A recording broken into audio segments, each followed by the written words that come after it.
पढ़ने वाले हैं जो हम लोग का चैप्टर 8 है उसको शहर गांव और व्यापार को। तो चलिए शुरू करते हैं। शहर गांव और व्यापार।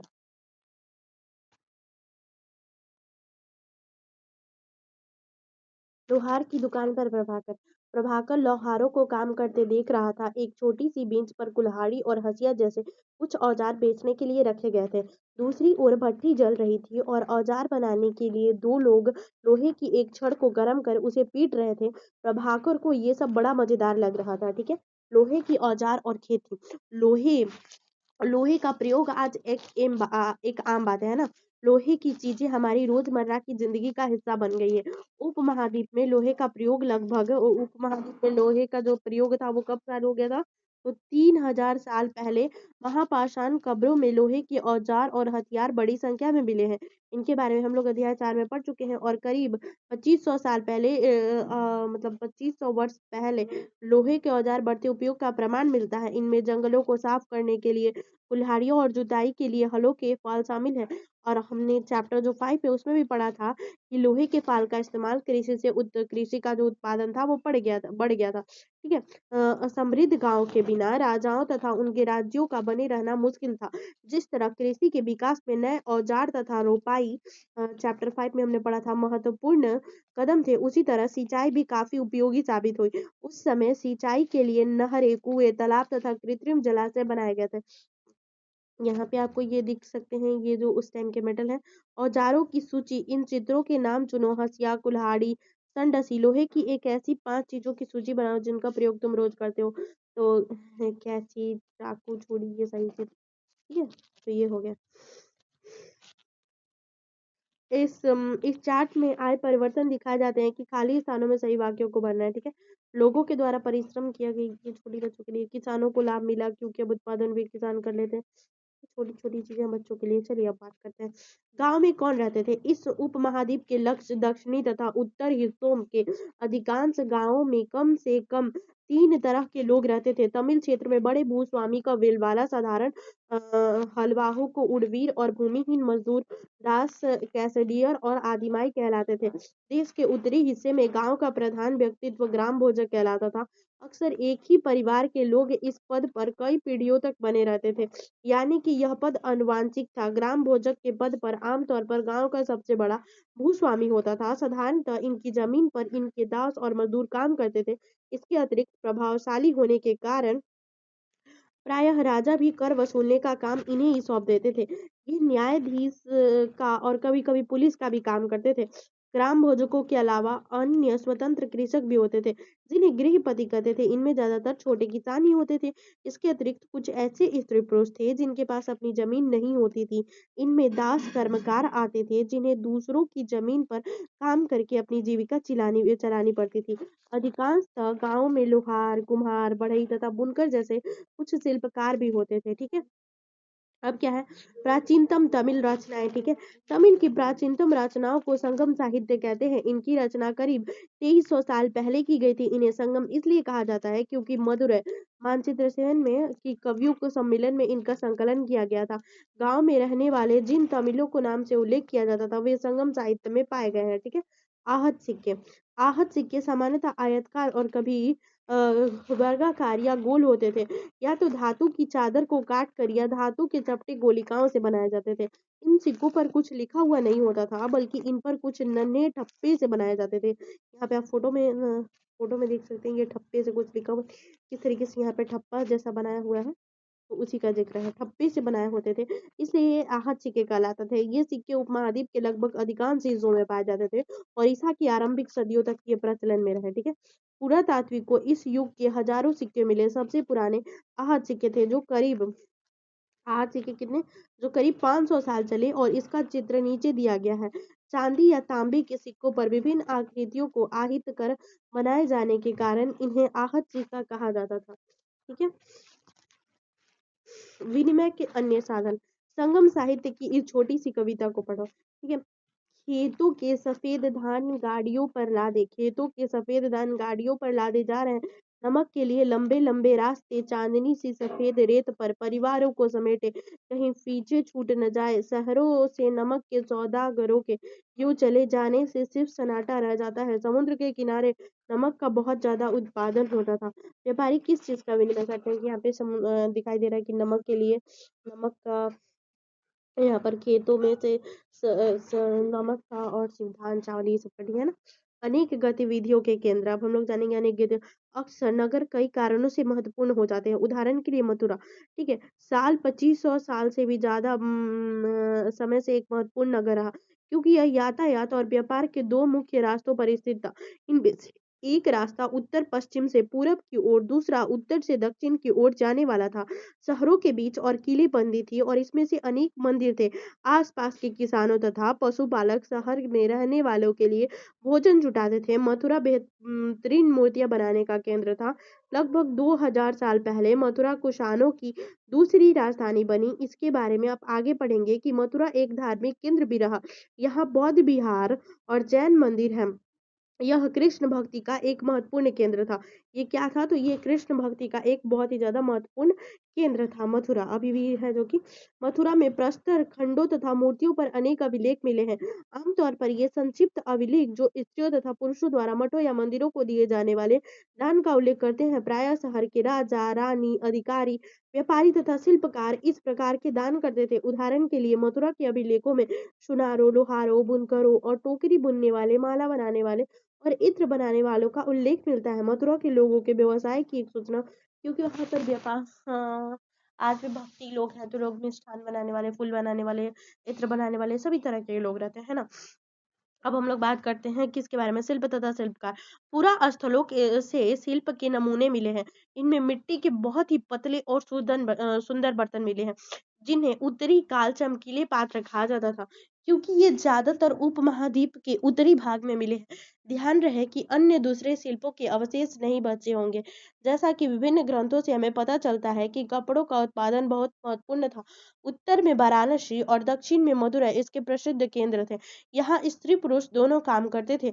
अनेक शिल्पकार तथा व्यापारी अपने अपने संघ बनाने लगे थे, जिन्हें श्रेणी कहते थे। शिल्पकारों की श्रेणियां का काम प्रशिक्षण देना, कच्चा माल उपलब्ध कराना तथा तैयार करना, माल का वितरण करना, जबकि व्यापारियों की श्रेणियां व्यापार का संचालन करती थी। श्रेणियां बैंकों के रूप में काम करती थी, जहां लोग पैसे जमा रखते थे और इस धन का निवेश लाभ के लिए किया जाता था। उनसे मिले लाभ का कुछ हिस्सा जमा करने वाले को लौटा दिया जाता था या फिर मठ आदि धार्मिक संस्थानों को दे दिया जाता था। ठीक है। अब क्या है, उत्तर काले चमके पात्र एनबीपी। ये एक कठोर चाक निर्मित धातु की तरह दिखने वाले तथा चमकदार काली सतह वाले पात्र हैं। इसे बनाने के लिए कुम्हार मिट्टी के बर्तनों को भट्टे पर उच्च तापमान पर रखकर, जिसके परिणाम स्वरूप इस बर्तन की बाहरी सतह काली हो जाती थी और इन पर एक पतली काली लेप भी लगाई जाती थी, जो इस बर्तन को शीशे जैसी चमक प्रदान करता था। ठीक है, ये यहाँ पे इसका खत्म होता है।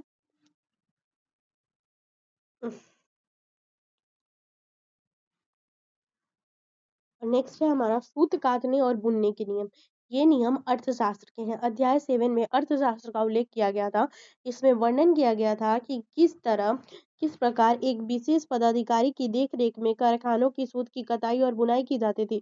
ऊन, पेड़ों की छाल, कपास, पटुआ तथा सन को तैयार करने वाले कामों में विधवाओं, सक्षम असक्षम महिलाओं, भिखुड़ियों, वृष्या, वृद्धा, वैश्या और राजा की अवकाश प्राप्त दासियों, सेविकाओं और अवकाश प्राप्त देवदासियों को लगाया जा सकता है। इन्हें इनके काम की गुणवत्ता के अनुसार पारिश्रमिक देना चाहिए। जिन महिलाओं को बाहर निकलने की अनुमति नहीं है, वे अपने दासियों को भेजकर कच्चे माल को मंगवा सकती हैं और फिर तैयार माल उन्हें भिजवा सकती हैं। वे औरतें जो कारखाने तक जा सकती हैं, उन्हें अपना माल कारखाने तक तड़के ले जाना पड़ता था और जहां उन्हें पारिश्रमिक मिलता था। इस समय माल को अच्छी तरह जांचने के लिए रोशनी रहती थी। अगर निरीक्षक उस औरत की तरफ देख ले तो इधर उधर की बातें करता तो उसे सजा मिलनी चाहिए। अगर औरत ने अपना काम पूरा नहीं किया तो उसे जुर्माना देना होगा, इसलिए उसका अंगूठा भी काटा जा सकता है। उन महिलाओं की सूची बनाओ जिन्हें निरीक्षक नियुक्त कर सकता था। अब है सूक्ष्म निरीक्षण आरिकिमेडो। ठीक है, आरिकिमेडो पौंडीचेरी लगभग 2200 से 1900 साल पहले आरिकिमेडो का पत्तन था। यहाँ दूर दूर से आए जहाजों के सामान उतारे जाते थे। यहाँ ईंटों से बना एक ढांचा मिला जो संभवतः गोदाम रहा, तो यहाँ भूमध्य सागरीय क्षेत्रों के एफोरा जैसे पात्र मिले हैं। इनमें से शराब या तेल जैसे तरल पदार्थ रखे जा सकते थे। इनमें दोनों तरफ से पकड़ने के लिए हत्थे लगे हैं। साथ ही यहाँ एरेस्टाइन जैसे मुहर लगे लाल चमकदार बर्तन भी मिले हैं। इन्हें इटली के एक शहर के नाम पर एरेटाइन पात्र के नाम से जाना जाता है और इसे मुहर लगे सांचे पर गीली चिकनी मिट्टी को दबाकर बनाया जाता था। ठीक है, अभिलेखित मिट्टी के बर्तन, कई बर्तन पर ब्राह्मी लिपि के अभिलेख मिले हैं। प्रारंभ में तमिल भाषा के लिए इसी लिपि का प्रयोग किया जाता था। इसलिए इन्हें तमिल ब्राह्मी अभिलेख भी कहा जाता है। ठीक है, कुछ ऐसे बर्तन भी मिले हैं जिनका डिजाइन तो रोम का था, किंतु वे यही बनाए जाते थे। यहाँ रोमन लैंप, शीशे का बर्तन तथा रत्न भी मिले हैं। साथ ही छोटे छोटे कुंड मिले हैं जो संभवतः कपड़े की रंगाई के पात्र रहे होंगे। यहाँ पर शीशे और अर्ध बहुमूल्य पत्थरों के मनक बनाने के प्राप्त साक्ष्य मिले हैं। रोम के साथ संबंध दर्शाने वाले साक्ष्य की सूची। एक यूनानी नाविक द्वारा दिया गया विवरण। बेरी गाजा वेरुज का यूनानी नाम की कहानी। बेरी गाजा की संकरी खाड़ी में समुद्र से आने वालों के लिए नाव चला पाना मुश्किल होता था। राजा के द्वारा नियुक्त कुशल एवं अनुभवी स्थानीय मछुआरों ही यही जहाज ला सकते थे। बेरी गांजा में शराब, तांबा, टीन, सीसा, मूंगा, पुखराज, कपड़े, सोने और चांदी के सिक्के का आयात होता था। हिमालय की जड़ी बूटियां, हाथी दांत, गोमेद, कार्लियन, सूती कपड़ा, रेशम तथा इत्र यहाँ से निर्यात किए जाते थे। राजा के लिए व्यापारी विशेष उपहार लाते थे। इनमें से चांदी के बर्तन, गायक, किशोर, सुंदर औरतें, अच्छी शराब तथा उत्कृष्ट महीन कपड़े शामिल थे। बेरी गाजा से आयात और निर्यात होने वाली चीजों की सूची बनाते हैं। व्यापार और व्यापारी। तुमने उत्तरी काले पॉलिश वाली बर्तनों के बारे में पढ़ा है। ये खूबसूरत बर्तन खास तौर पर इनकी कटोरियाँ, थालियाँ इस महादेव के अनेक पुरास्थली में मिले हैं। सवाल उठता है कि इन जगहों पर ये बर्तन कैसे पहुंचे होंगे। ऐसा अनुमान लगाया जाता है कि जहाँ ये बर्तन बनते थे वहां से व्यापारी इन्हें ले जाकर अलग अलग जगहों पर बेचते होंगे। दक्षिण भारत सोना, मसाले, खास तौर पर काली मिर्च कीमती पत्थरों के लिए प्रसिद्ध था। काली मिर्च की रोमन साम्राज्य में इतनी मांग थी कि इसे काले सोने के नाम से बुलाते थे। व्यापारी इन सामानों को समुद्री जहाजों और सड़कों के रास्ते रोम पहुंचाते थे। दक्षिण भारत में ऐसे अनेक रोमन सोने के सिक्के मिले हैं। इसे यह अंदाजा लगाया जाता है कि उस दिन रोम के साथ बहुत अच्छा व्यापार चल सकता है। ठीक है, अब हम लोग सुनने वाले हैं एक व्यापार से जुड़ी हुई कविता। व्यापार के प्रमाण हमें संगम की कविताओं से भी मिलते हैं। नीचे लिखी कविता में पूर्व समुद्री तट पर स्थित पुहार पतन पर लगाए जाने वाले माल का वर्णन मिलता है। समुद्री जहाजों पर लाए गए तेज तरार घोड़े, गाड़ियों पर काली मिर्च की गठरियां, हिमालय से मिले रत्न और सोना, दक्षिण की पहाड़ियों से चंदन की लकड़ियां, दक्षिण सागर के मोती और पूर्वी सागर के मूंगे, गंगा और कावेरी की फसलें, श्रीलंका से आए खद्दान, म्यांमार से बने मिट्टी के बर्तन और दुर्लभी कीमत आया। कविता में उल्लेखित चीजों की हम लोग एक सूची बनाते हैं। व्यापारियों ने कई समुद्री रास्ते खोज निकाले। इनमें से कुछ समुद्र के किनारे चलते थे, कुछ अरब सागर और बंगाल की खाड़ी पार करते थे। नाविक मानसूनी हवा का फायदा उठाकर अपनी यात्रा जल्द पूरी कर लेते थे। वे अफ्रीका या अरब के पूर्वी तटों से इन उपमहाद्वीप के पश्चिमी तट पर पहुंचना चाहते थे, तो दक्षिण पश्चिमी मानसून के साथ चलना पसंद करते थे। इन लंबी यात्राओं के लिए मजबूत जहाजों का निर्माण किया जाता था। समुद्री तटों से लगे राज्य, उस उपमहाद्वीप के दक्षिणी भाग में बड़ा तटीय प्रदेश है। इनमें से बहुत से पहाड़, पठार और नदी के मैदान हैं। नदियों के मैदानों इलाकों में कावेरी का मैदान सबसे उपजाऊ है। मैदानी इलाकों तथा तटीय इलाकों के सरदारों और राजाओं के पास धीरे धीरे काफी संपत्ति और शक्ति हो गई। संगम कविताओं में मुंदेवार की चर्चा मिलती है। यह एक तमिल शब्द है जिसका अर्थ तीन मुखिया है। इसका प्रयोग तीन शासक परिवारों के मुखियाओं के लिए किया गया है। ये थे चोल, चेर तथा पांड्य, जो करीब 2300 साल पहले दक्षिण भारत में काफी शक्तिशाली माने जाते थे। इन तीन मुखियाओं ने अपने दो दो सत्ता केंद्र थे। इनमें से एक तटीय हिस्सा में, दूसरा अंदरूनी हिस्से में थे और इस तरह 6 केंद्रों में से दो बहुत महत्वपूर्ण थे। एक चोलों का पतन पुहार या कावेरी पट्टनम, दूसरा पांड्यों की राजधानी मदुरई। ये मुखिया लोगों को नियमित करने कर के बजाय उपहारों की मांग करते थे। कभी-कभी ये सैनिक अभियानों पर भी निकल पड़ते थे और आसपास के इलाकों से शुल्क वसूल कर लाते थे। इनमें से कुछ धन वे अपने पास रख लेते थे, बाकी अपने समर्थकों, नाते रिश्तेदारों, सिपाहियों तथा कवियों के बीच बांट देते थे। अनेक संगम कवियों ने उन मुखाओं की प्रशंसा में कविताएं लिखी। उन्हें कीमती जवाहरात, सोने, कपड़े, घोड़े, हाथी, रथ या सुंदर कपड़े दिया करते थे। इसके लगभग 200 वर्षों के बाद पश्चिमी भारत में सातवाहन नामक राजवंश का प्रभाव बढ़ा। सातवाहनों का सबसे प्रमुख राजा गौतमीपुत्र श्री सतकर्णी था। उसके बारे में पता चलता है उसकी माँ गौतमी बलश्री द्वारा दान किए गए एक अभिलेख से पता चलता है वह और अन्य सभी सातवाहन शासक दक्षिण पथ के स्वामी कहे जाते थे। दक्षिण पथ का शाब्दिक अर्थ दक्षिण की ओर ले जाने वाला रास्ता होता है। पूरे दक्षिण क्षेत्र के लिए यही नाम प्रचलित था। श्री सतकर्णी ने पूर्वी, पश्चिम तथा दक्षिणी तटों पर अपनी सेनाएं भेजी थी। रेशम मार्ग और कुषाण, ठीक है। तो कुछ शासक बड़े बड़े हिस्सों पर अपना नियंत्रण करने चाहते थे, क्योंकि इस रास्ते पर यात्रा कर रहे व्यापारी ने उन्हें कर, शुल्क तथा तोहफों के जरिए लाभ मिलता था। इनके बदले ये शासक इन व्यापारियों को अपने राज्य से गुजरते वक्त लुटेरों के आक्रमण से सुरक्षा देते थे। सिल्क रूट पर नियंत्रण रखने वाले शासकों में सबसे प्रसिद्ध कुषाण थे। करीब 2000 साल पहले मध्य एशिया तथा पश्चिमोत्तर भारत पर इनका शासन था। पेशावर और मथुरा इनके दो शक्तिशाली केंद्र थे। तक्षशिला भी इनके ही राज्य का हिस्सा था। इन्हें शासन काल में सिल्क रूट की एक शाखा मध्य एशिया से होकर सिंधु नदी के मुहाने के पतनों तक जाती थी। फिर यहाँ से जहाजों द्वारा रेशम पश्चिम की ओर और रोमन साम्राज्य तक पहुंचा। तो ये चैप्टर में हम लोग का खत्म हो गया। ये कल्पना करो और फिर आप याद करें, फिर उपयोगी शब्द है, फिर इसको आप सॉल्व कर दीजिएगा चैप्टर पढ़ने के बाद। इसमें इंपॉर्टेंट वर्ड्स दिया है, कुछ महत्वपूर्ण तिथियां देख लेते हैं। उपमहाद्वीप में लोहे का प्रयोग की शुरुआत कब हो गया था? तो करीब 3000 साल पहले। लोहे के प्रयोग में बढ़ोतरी नगर आहत सिक्के कब मिले थे? 2500 साल पहले। संगम साहित्य की रचना की शुरुआत कब? तो 2300 साल पहले, ठीक है।